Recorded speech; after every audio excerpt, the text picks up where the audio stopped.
2002 was, depending on who you talk to, either a really bad time or a really good time to start a company.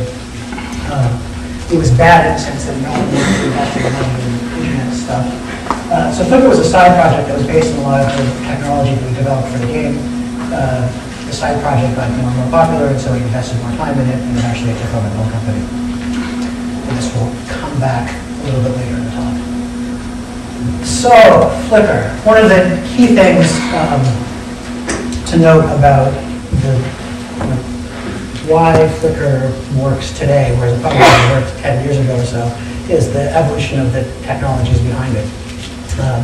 Since the Kodak Brownie camera, 1906 or 1910, something like that, the first introduction, the consumer photography space has been about memory preservation. So people take photos at significant life events, things like birth of a new baby, weddings, vacations, graduations, things like that. Now people use photography, and this is not the majority use by any means, but certainly an up-and-coming, fast-growing use. People use photography as communication and as a way of keeping in touch with people. So with that, here's a very brief overview of Flickr. This is the front page. These are my photos. This is probably the most significant page on Flickr for a lot of people once you start using it. Most recent photos from my contacts. So this is just an ordered list of the most recent photos uploaded by each of the people I have as a contact in the system. This shows the recent activity on my photos, so people commenting on them, adding notes, tags, adding the photos as favorites, that kind of thing. These are popular and hot tags. And this is an example of a group. So one of the interesting and newish features of Flickr, not newish by itself, but newish in the context of a photo sharing site, was the inclusion of groups functionality. And there are groups for things that you might expect on a photography website. So groups for night photography and macro photography, or user groups for particular camera vendors, things like that, but also new and delightful things is the Shanghai Flickr users meetup group, or this one, which is probably my favorite example of something really sui generis. It was, we introduced this functionality where you could watch a slideshow of any group of photos, so search results or some users' photos or photos that have been added to a group. Someone decided that it would be trippy if they collected together photos that had the aspect ratio of a square and the subject matter was a circle and the edges of the circle touch the edges of the square. So now there's 4,000 members of this group and 35,000 photos have been added. And this is one of literally thousands, or probably at this point tens of thousands of kind of off-the-wall novel groups. So a great post-facto rationalization for the design of Flickr, and it's not true at all that this influenced the design, but I'd like to think that it did, was my grandmother's 80th birthday party. My grandmother lived in Montreal. She had this birthday party, invited people from all over the US, Canada, Europe. About 100 people came. And this was in the late 90s, so before the rise of digital photography. And the week prior to her party, her children, including my mother, they spent organizing all her albums, organizing all the photos and the albums from the 20s and the 30s and the 40s. And while they were doing it, they would have these conversations like, this is the house on St. Lawrence Street, so this must have been before the war. Or I remember her, she dated Cousin Harry in the 50s, stuff like that. At the party itself, there was a long table with all the albums spread out. And that was the focus of the party. Everyone stood around and had very similar conversations with the people in the photos. So the post-facto explanation for the design of Flickr is that if we can capture the social interaction around photography, that's the best possible basis for metadata, the best possible basis for powering search around photos. People tend to talk about who's in the photo, subjects, and photos of Flickr, going back, have titles and tags, comments, notes, descriptions, all the EXIF data, IPTC, XMP, as much as we can possibly find about the photos. But people upload all kinds of stuff, so it's not necessarily just those social life events. There's also a lot of amateur hobbyist photographers. We have the big four categories of the office. There's sunsets, babies, kittens, and flowers. Gervais Restaurant, authentic French cuisine in Silicon Valley. The big four categories. And people also, this is the vision statement, people upload all kinds of stuff. So there's the new baby, there's the art shot, there's the breaking news. And this is a great example of that. This is during the CPE, or the demonstrations following the introduction of the CPE legislation in France. A number of fantastic photographers were covering the event, so to speak. And I put that in scare quotes because they're not out there at the request of AP or Reuters or anyone else. They're just out there capturing what's going on in the city where they live. But the photographs are powerful enough, certainly doing any wire service is a great one. This is my favorite. This one was titled by the photographer, Polka. This is around the same time, I think 2 days earlier, there was protests in Minsk following the results of the election in Belarus. One of the things that I thought was neat about this was a lot of the Western press had limited access to what was going on in Belarus, and the media was largely state-controlled, so Flickr was one great conduit for people who were there, not so much to share with the world, although they did that, but to share with other people who lived in the same city who weren't able to get this information on their local news. But it's also about the dailiness. This is someone I work with and then also happens to be a close friend of mine, Heather Shep, and this is a calendar view of her photos. And you can see that she's uploading photos every day. There's sort of a continual stream of what's going on in her life. And I think one of those days, yeah, the 21st, that's me with a terrible cold in the office. The 12th and 13th, she was out at a conference. I don't remember what that would be. Maybe Emerging Technology Conference. Anyway, so there's all this stuff that's going on in her life. And this is what I meant earlier when I said photography is a way of connecting to people. So people take photos and actually literally ask, should I get these shoes? Or check out my new haircut? Or take a picture of that funny or interesting or sexy or dramatic thing that happened on the way to work. Actually, the one in the upper right is my 13-month-old nephew, who I see about 3 times a week. He lives half a mile away. But I see him 5 or 6 times a day on Flickr because his mom has a camera phone, and every time he does something like climbs in the recycling bin or puts his pants on his head or things like that, she uploads a photo. And the interesting thing is the publish and subscribe model works a lot better for this kind of stuff than email or, say, MMS in the case of camera phones, because it would drive me pretty crazy if you sent an email every time, 5 times a day or 6 times a day when she took these pictures. But when she takes them, publishes them, I can subscribe. It changes the whole dynamic. So, social media. My father was a bridge player, and one of the things that I thought was very interesting about his behavior around playing bridge was he liked the game, but didn't like to play it against a computer because it just wasn't fun. He liked to play with this particular set of people. Now that same particular set of people, he wouldn't invite over to his house just to hang out because he didn't really like them that much. But he liked them in the context of bridge. There's a lot of activities that people engage in. Bridge is a classic example. Golf is probably another. I don't know because I don't play, but where the activity creates a context where a different mode of interaction is possible. And it's that mode of interaction that people really value. So there's 3 kind of trends that lead up to, again, why Flickr can happen now and probably could have happened before. One is the ubiquity of capture devices. And by that, people talk about there's 750 gajillion camera phones sold or whatever the number is now. That's part of it.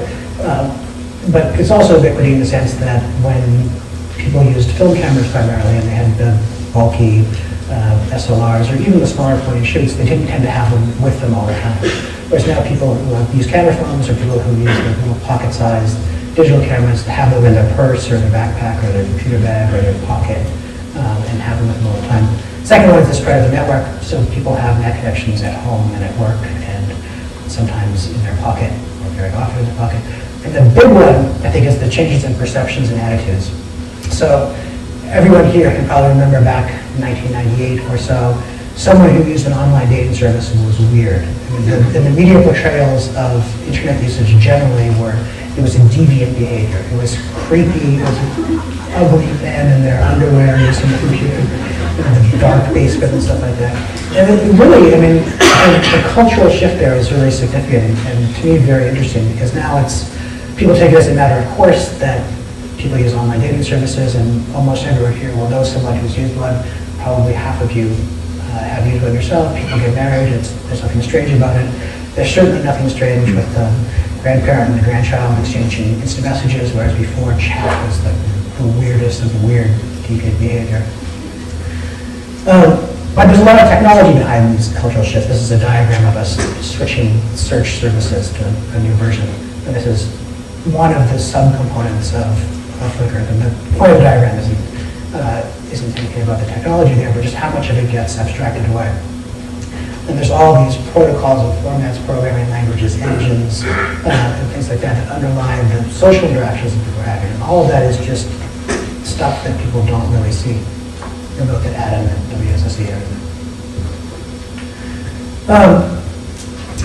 So that brings up interesting evolution in the role of computation. I think my father was a real estate developer, and sometime in the mid-90s, I think actually right in the middle, 95 or 96, I went to visit him in his office, which he shared with an architecture firm. And every single person in the office had a computer at their desk. So the draftspeople for the architects themselves, the receptionists, the people who worked in accounting, the business people on the real estate development side, contractors.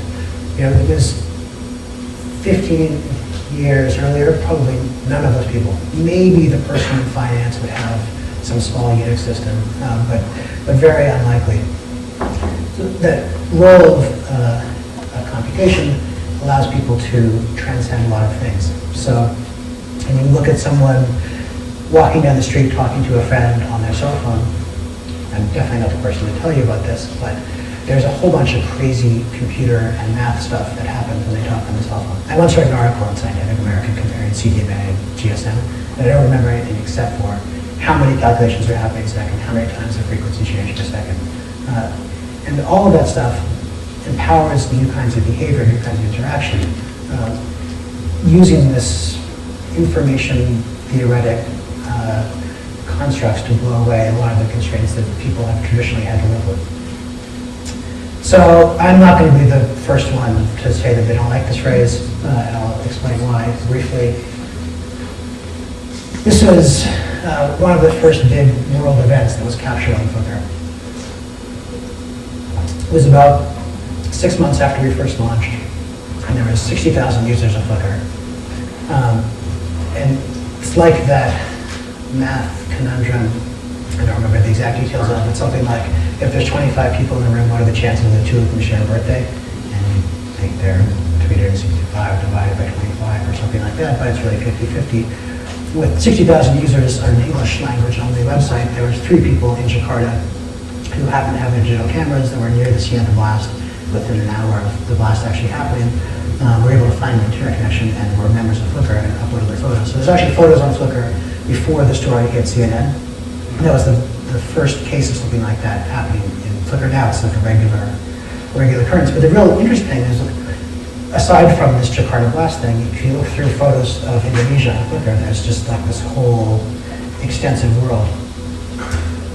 And many people would say that's user-generated content. But I think that when people typically think of content, they think of the stuff that fills up broadcast hours or column issues. And the actual literal meaning of the word content, which is what goes in the vessel or what goes in the container. And that's not what people are doing, especially if you look at their motivations.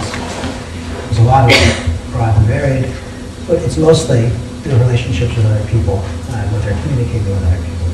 I think that the third one there, the pursuit of recognition or acknowledgement, is actually a huge driving force. And recognition not in the sense that I get a prize, but in the sense that I am recognized as another person, and people send out little pulses and receive little acknowledgments all the time. But now, this is the fun one, and because it was new paradigms in computing, I couldn't help it. So these are a bunch of the approved terms for approved concepts. We have to put out a lot of them from Tim O'Reilly and friends. There's a slightly different spin on it. At one time, when people wanted to hear some music, they gathered together family members and went downstairs and played their instruments or sung. And I think that most people, like maybe 80 or 90% of people, even in our great-grandparents' generation, would sing or play some instrument. And today, it's unusual and kind of weird that families would get together and play music. With the invention of the phonograph and the radio and the moving pictures and television, developed this whole cult of celebrity, and it's become, anthropologically, a whole new kind of dynamic that didn't exist at the time when our knowledge of celebrity be limited to the royal court, and has in some ways really, thank you. In some ways had a bad influence on our ability to entertain and amuse ourselves. So entertainment products get packaged up, and this is a very Web 1.0 shot, get packaged up for particular target audiences, and the content is consumed. And I think if this is Web 1.0, this is Web 2.0. This is people getting together and creating their own music, 1.0, 2.0. And I'll leave you with this, some parting remarks, because I wasn't sure exactly what kind of audience I would be addressing. But one of the accidental lessons of Flickr, certainly again, not something that we were planning, was that we ended up with massively multiplayer photo sharing. It's not,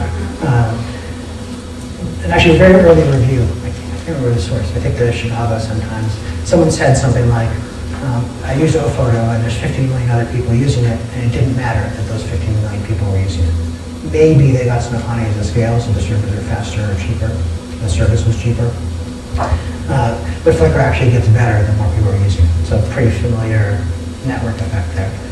But also allowing the contributions and the direction of people to drive where the product goes. Another thing, and I didn't really touch on this very much, but I wanted to leave as much time as possible for questions, was the creation of an ecosystem. Flickr isn't, well, originally, about half of Flickr's traffic is on our API. And there's about 10,000 or 12,000, something like that, active API keys right now. Thousands of developers building products, like things like Wi-Fi powered photo frames, and we don't have a good camera phone client now, but I use a Symbian phone and use a third-party tool that's really well designed, all kinds of different applications, and I think of maybe 10, 12 million API calls a day. And finally, that those media objects become a locus for interaction. So the fact that people can add tags and notes, comments, have back and forth. A great phrase actually came from a designer who invented Yahoo, who now works at Apple, who said Flickr's a great place to be a photo. And that's normally not what people are going for in their photo sharing. I think that Flickr probably isn't the site for the majority of people, are probably, well, almost certainly not the service for the majority of people in this room even. But more and more, I think that transition from using photography as a means to preserve memories, from that to a means to communicate and connect with other people. Maybe 10 years from now, it'll be the service for 90% of people. So, Gervais Restaurant, authentic French cuisine in Silicon Valley.